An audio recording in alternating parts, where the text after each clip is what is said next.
Hello dear students, welcome in today's class. बच्चों आज हम फिर से आपका एक न्यू चैप्टर स्टार्ट करने जा रहे हैं। Okay, so this is your chapter number 17 and the name of the chapter is forest and waste management. Okay, basically हम इस चैप्टर में फॉरेस्ट एंड वेस्ट को किस तरीके से मैनेज करते हैं वो जानेंगे। टॉपिक्स क्या क्या रीड करेंगे। First is forest, second importance of forest, third food web, fourth waste management, fifth segregation of waste, sixth reusing and recycling non-biodegradable waste, and next advantage of recycling, and then we will read about type of forest in India में कितने type के forest होते हैं। then हम read करेंगे food chain के बारे में। After that we will read about conservation of forest. ठीक है, नेक्स्ट टॉपिक होगा हमारा reusing and recycling waste, and lastly we will read about recycling biodegradable waste. Okay, let's start. Our first topic is forests. A forest is a biotic community spread over a large tract of uncultivated land and is a predominantly composed of trees, shrubs, herbs and climbers. ठीक है, अब forest क्या है?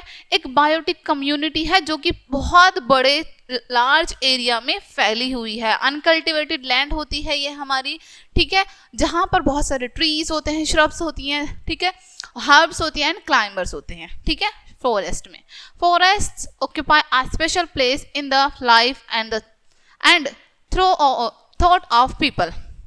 Okay, forest जो हैं लोगों के जीवन में और उनके विचारों में एक स्पेशल प्लेस लिए हुए हैं। Right, they are invaluable wealth of a nation and renewable natural resources. ठीक है, अब हमारे नेशन की ये एक इनवैल्यूएबल वेल्थ है।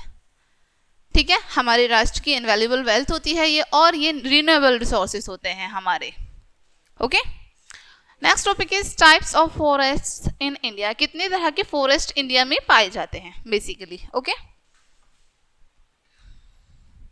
The distribution of natural forest in India is governed principally by rainfall. ठीक है, अब जो डिस्ट्रीब्यूशन है नेचुरल फॉरेस्ट का इंडिया में वो किसके द्वारा गवर्न है?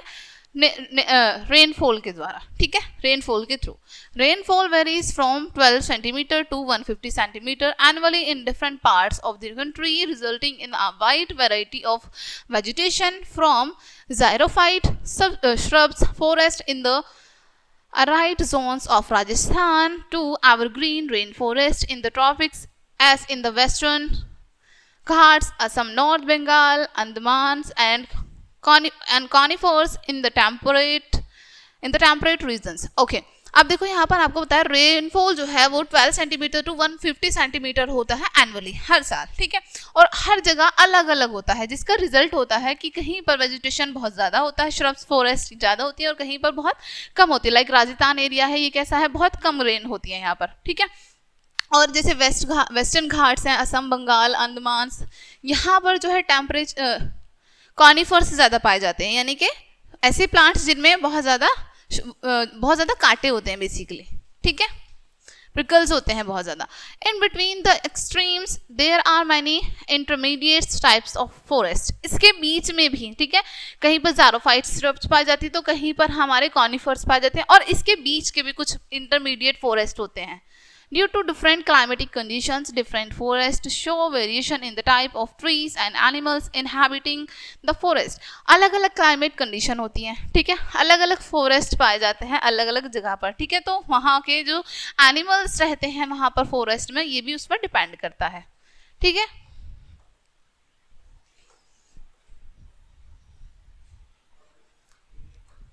Next topic is importance of forest. Forest की importance. Forests are storehouse of biodiversity and provide important support system for mankind. Forest क्या है हमारे? फॉरेस्ट हमारे स्टोर हाउसेस होते हैं और बायोडाइवर्सिटी प्रोवाइड करते हैं, बहुत इंपॉर्टेंट सपोर्ट प्रोवाइड करते हैं मैनकाइंड को, यानी कि मानवता को, मानवता के जीवन के लिए। They are useful to us in the following ways. अब ये बहुत सारे तरीके से हमारे लिए यूजफुल होते हैं। जैसे first, forest maintain temperature, humidity and regulate rainfall.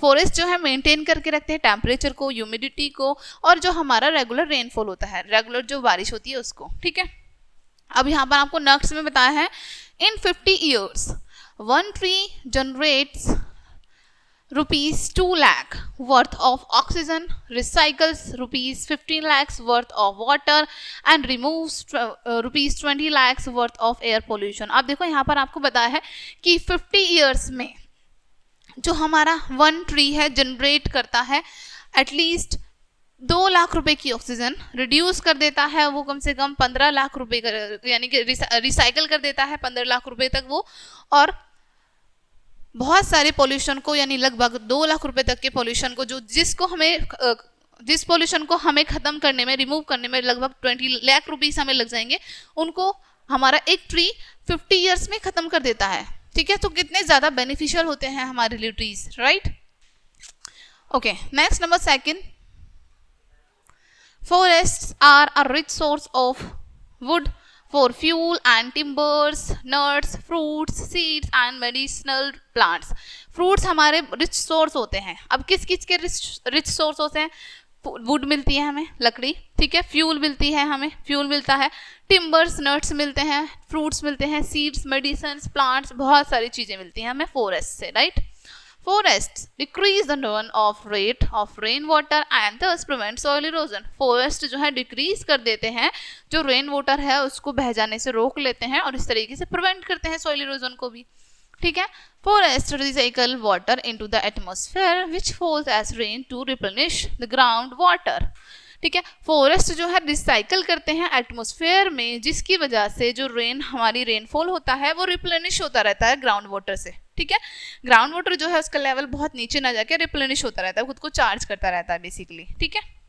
Next, forest put a check on strong winds and reduce the occurrence of dust storm. Forest एक स्ट्रॉन्ग विंड को भी हमारा चेक करता रहता है, रिड्यूस कर देता है, और स्टॉर्म्स जो आने वाले होते हैं हमारे उनको भी रिड्यूस कर देता है, कम कर देता है बेसिकली. ठीक है. अब next topic is food chain. Forest form a part of the economic system. Forest हमारा एक इकोनॉमिक सिस्टम का पार्ट है. These are self-sustaining and self-regulatory units of nature. ठीक है, अब ये हमारी self-sustaining और self-regulatory units है नेचर की, यानी कि खुद से ही खुद को प्रिपेयर करते रहते हैं हर चीज के लिए. ठीक है. The interactions among the organisms in the forest ecosystem is depicted in the form of food chain. अब देखो आपको यहाँ पर बताया है जो हमारा इंटरेक्शन होता है ऑर्गेनाइजम्स के बीच में. ठीक है, फॉरेस्ट और इकोसिस्टम के बीच में. अब ये खुद से ही एक फॉर्म कर लेता है फूड चेन को. Food chain involves transfer of energy through the process of eating and being eaten. ठीक है, फूड चेन क्या है? एक ट्रांसफरेबल एनर्जी है. ठीक है, जिसमें इन्वॉल्व होता है एक प्रोसेस क्या होता है? ईटिंग एंड बीइंग ईटन, कि या तो खा लो या फिर आपको कोई खा लेगा. ठीक है. The green plants trap solar energy and converts it into chemical energy which is stored as carbohydrate. Green plants क्या करते हैं? सोलर एनर्जी को ट्रैप कर लेते हैं, उसको कन्वर्ट कर देते हैं केमिकल एनर्जी में और उसको स्टोर करते हैं कार्बोहाइड्रेट में. ठीक है. The plants further transfer their energy to animal after being eaten. Plants जो हैं ट्रांसफर करते हैं इस एनर्जी को उन एनिमल्स को जो उनको ईट कर लेते हैं. ठीक है. The animals may in turn be eaten by other animals and in this way energy is transferred to all levels. ठीक है, और वो एनिमल को कोई दूसरा एनिमल ईट कर लेता है, इस तरीके से एनर्जी ट्रांसफर होती रहती है. ठीक है.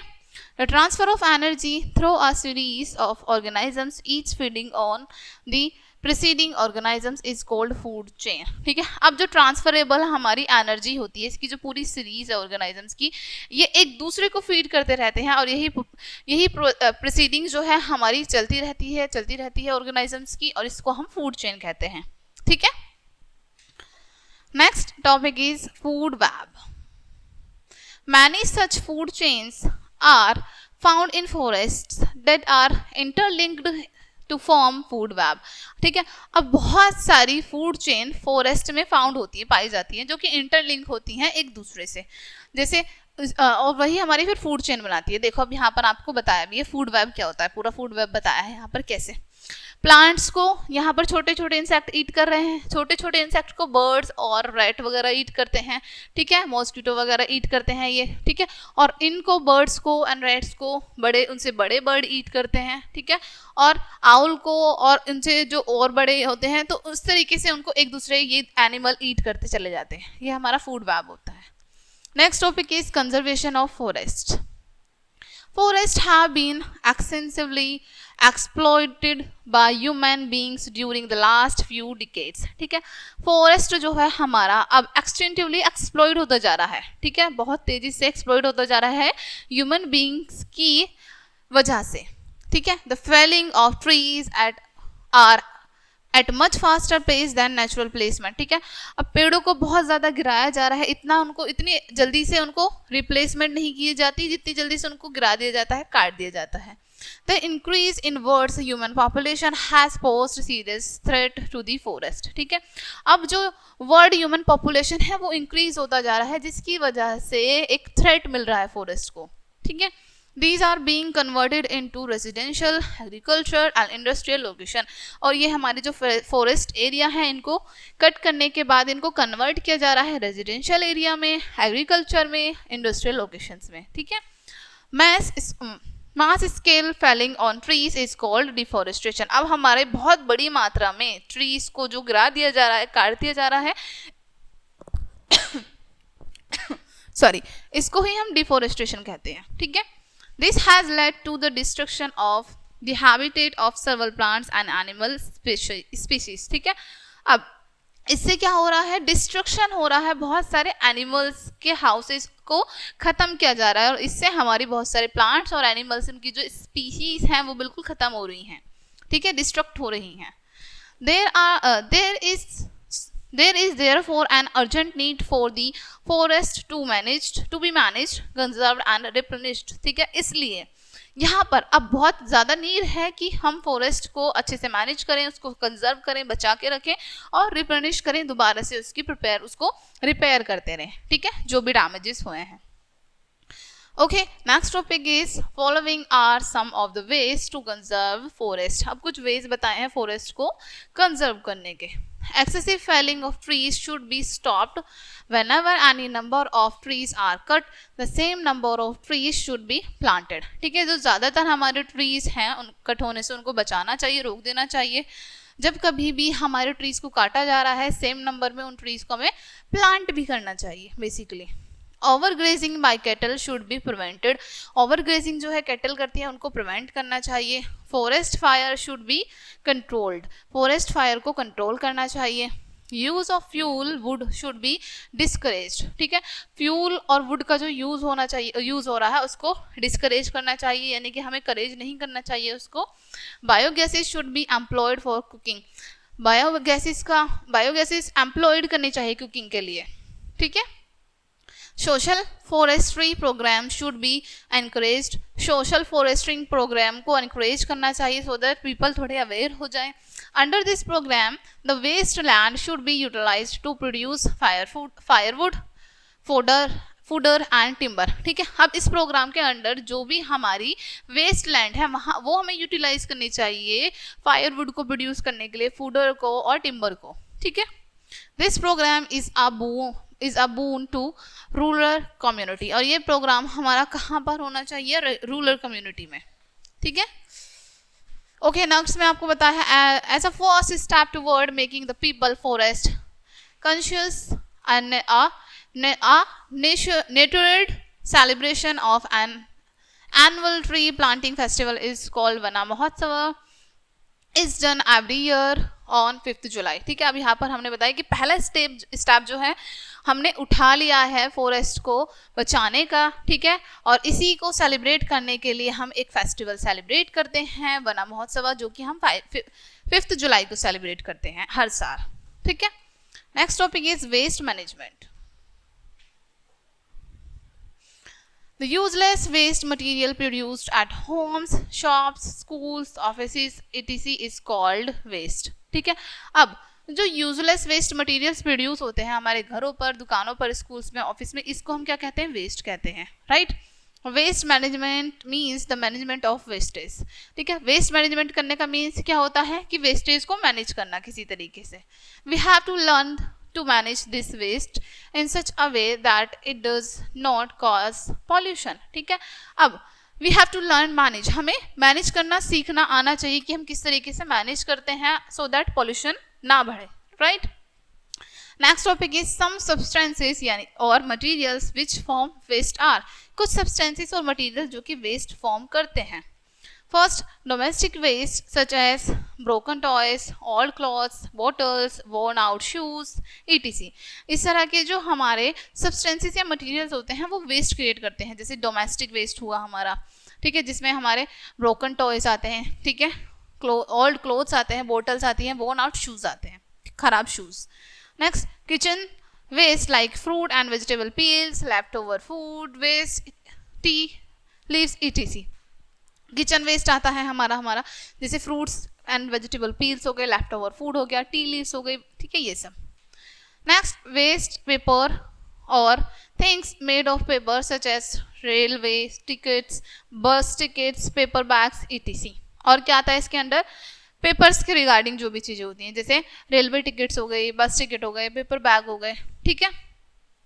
Next, plastic bags used in packing grains, pulses and wrapping biscuits, toffees, etc। Plastic bags का यूज़ किया जाता है ग्रेन्स को पैक करने के लिए, पल्सेस को पैक करने के लिए, बिस्किट्स को रैप करने के लिए, इन सबको रैप और पैक करने के लिए, right. Dry leaves, industrial waste, agriculture waste and animal waste also form a large part of waste, ठीक है। ड्राई लीव्स, इंडस्ट्रियल वेस्ट और एग्रीकल्चर वेस्ट और एनिमल वेस्ट भी एक लार्ज पार्ट में वेस्ट क्रिएट करता है, ओके। नेक्स्ट, यहाँ पर आपको एक एक्टिविटी दी है। At the end of the day after you have had dinner and the kitchen has become cleaned, open the garbage bin in the kitchen, ठीक है। अब जब आपका पूरा दिन एंड हो जाए, आपने डिनर कर लिया, आपकी किचन क्लीन हो गई, उसके बाद आपको जो आपका गार्बेज बिन है वो आपको ओपन करके देखना है। Also look at the dustbins kept in the rooms of your house, और साथ ही साथ आपके घर में भी जो डस्टबिन होती है वो भी देखनी है। Look at the waste generated during the day, आपको देखना है कि पूरे दिन में कितना वेस्ट जनरेट किया है आपने। Make a list of the type of items in the waste, अब आपके वेस्ट में किस किस तरह के आइटम्स हैं उसकी लिस्ट बनानी है आपको। Which of the things do you think can rot and mix with the soil, आपको क्या लगता है इनमें से कौन सी थिंग जो है हमारी उसको हम सॉइल में मिक्स करके रॉट कर सकते हैं, ठीक है। Which item do you think will not rot, और आपको ऐसा क्या लगता है कौन सा आइटम ऐसा है जो रॉट नहीं होगा, ठीक है। Next topic is reusing and recycling waste. One way of reducing the amount of waste to be thrown away is the reuse whatever can be used again, ठीक है। अब एक तरीका रिड्यूस करने का, वेस्ट जो अमाउंट का वेस्ट है उसको रिड्यूस करने का तरीका क्या है कि हमने जिस चीज़ को हम यूज़ कर सकते हैं उसको हम कहीं भी यानी कि ऐसे ही फेंक देते हैं, right. Another is recycle to, और दूसरा पता है रिसाइकिल करना। एक तरीका है हमारे वेस्ट को कम करने का कि हमने जो हम बहुत सारी चीज़ों को रीयूज़ कर सकते हैं, राइट। दोबारा से let's read it again. One way of reducing amount of the waste to be thrown away is to reduce whatever can be used again, ठीक है। अब एक तरीका है, बहुत सारा वेस्ट ऐसा होता है हम उसको फेंक देते हैं बट उसको हम दोबारा से यूज कर सकते हैं, ठीक है, रीयूज कर सकते हैं। एक तरीका और बताया another is to recycle it, और एक और तरीका है कि हम उसको रिसाइकल कर सकते हैं। Recycling involves collecting waste materials and processing them to make new products, ठीक है। रिसाइकलिंग का मतलब होता है वेस्ट मटेरियल्स को कलेक्ट करना और उससे कुछ नया प्रोडक्ट बनाना, ठीक है। Both reusing and recycling reduce the amount of waste thrown in the community dustbins and therefore make the environment clean. दोनों ही तरीके हमारे, रीयूजिंग भी और रिसाइकलिंग भी, दोनों ही रिड्यूस करते हैं वेस्ट के अमाउंट को, कम करते हैं बेसिकली, ठीक है।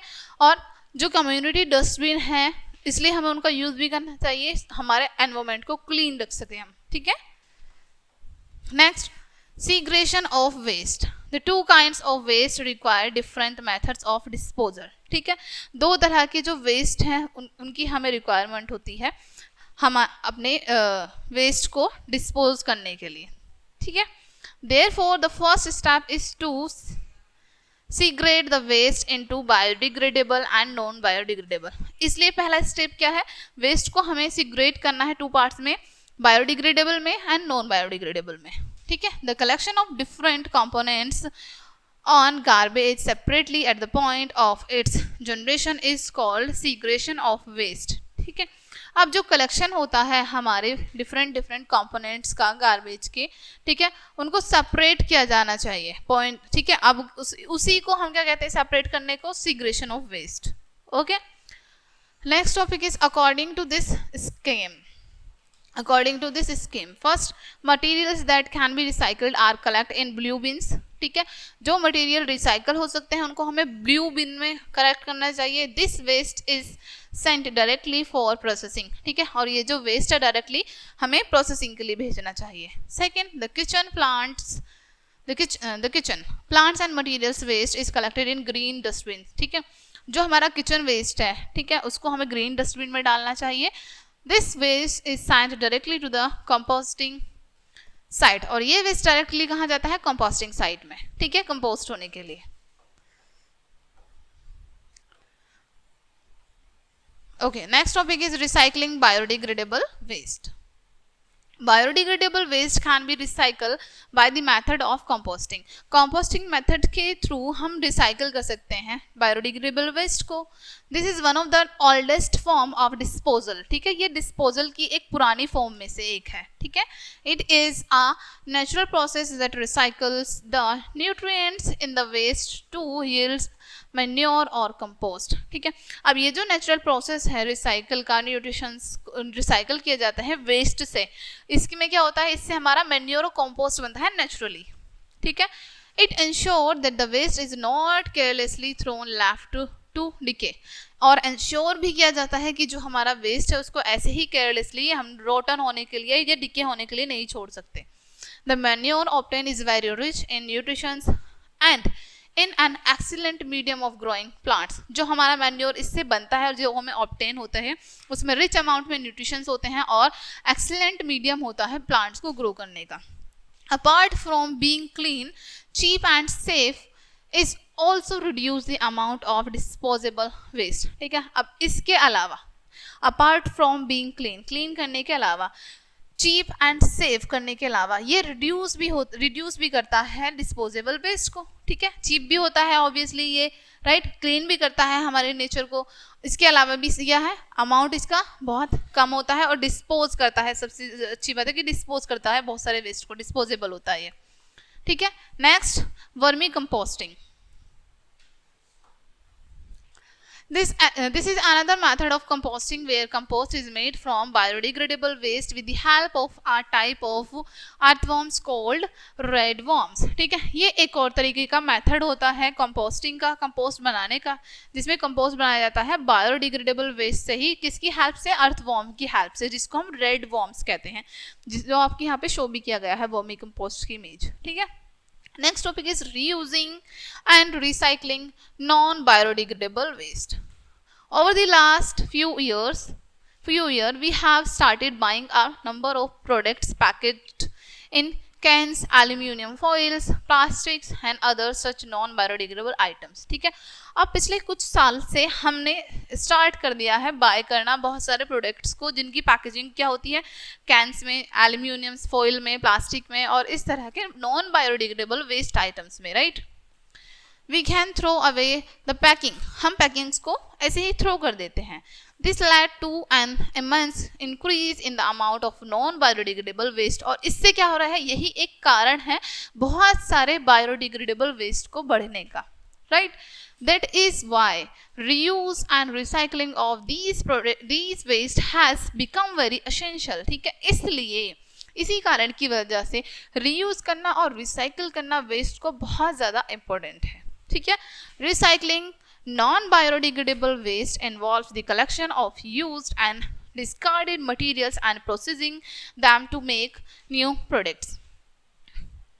ओके, रिसाइकलिंग करना नॉन बायोडिग्रेडेबल वेस्ट को, इसमें इन्वॉल्व होते हैं बहुत सारे डिस्कार्ड मटेरियल्स, और इसमें क्या किया जाता है, एक प्रोसेस के थ्रू नए प्रोडक्ट बनाए जाते हैं, ठीक है। Plastics are also recycle to make various plastic products, plastic को भी रिसाइकल किया जाता है अलग अलग तरह के प्लास्टिक प्रोडक्ट्स बनाने के लिए, ठीक है। Next topic is advantage of recycling. Recycling of waste has some significant advantage. अब वेस्ट को रिसाइकिल करने के कुछ सिग्निफिकेंट एडवांटेज हैं, जैसे first, led to reduce consumption of raw materials, ठीक है। पहला क्या है कि जो रॉ मटेरियल का कंजप्शन है हमारा, उसको क्या करना चाहिए, रिड्यूस करना चाहिए। Second, save on landfills space utilized for waste disposals, जो हमारे लैंडफिल स्पेस है उनको सेव करना चाहिए, और जो वेस्ट डिस्पोजल्स हैं उनको यूटिलाइज करना चाहिए हमें, ठीक है। Next, reduce the amount of energy required to manufacture new products, ठीक है। अब यहाँ पर आपको बताया है रीयूज करना चाहिए हमें अमाउंट ऑफ एनर्जी को, जितनी भी हमें मैन्युफैक्चर को करने में यानी नया प्रोडक्ट बनाने में रिक्वायर्ड है। Make the surrounding clean and healthier, cleaner and healthier, हमें अपनी सराउंडिंग को, अपने एनवायरनमेंट को क्लीनर और हेल्दियर बनाना चाहिए। Reduces environment impact arising from waste treatment and disposal. आप देखो यहाँ पर आपको होता है रिड्यूस करना एनवायरनमेंट से बहुत सारे वेस्ट को, ये हमारा इम्पैक्ट करता है, प्रभाव डालता है बहुत सारे ट्रीटमेंट्स पर और डिस्पोजल्स पर, राइट। नेक्स्ट, सेव्स मनी, और पैसे भी बचाता है, ठीक है। Next, remember the 3 R's of managing waste, आपको रिमेंबर रखने हैं 3 R's को जो वेस्ट मैनेज करते हैं। First, refuse things that increase waste, उन चीज़ों को मना करना है आपको जो वेस्ट को इंक्रीज करती हैं। Second, reduce waste by consuming less and throwing less, ठीक है। वेस्ट को रिड्यूस करना है, ठीक है, और आपको उसको थ्रो भी कम करना है, कंज्यूम भी कम करेंगे तो थ्रो भी कम करेंगे। Next, reuse wherever possible, जितना हो सके उतना ज़्यादा आपको रीयूज करना है इसका, ठीक है। ओके डियर स्टूडेंट्स, तो ये चैप्टर आपको यहीं पे एंड होता है। आई होप ये चैप्टर आपको अच्छे से समझ आया होगा। मिलते हैं नेक्स्ट वीडियो में, एंड थैंक्स फॉर वॉचिंग।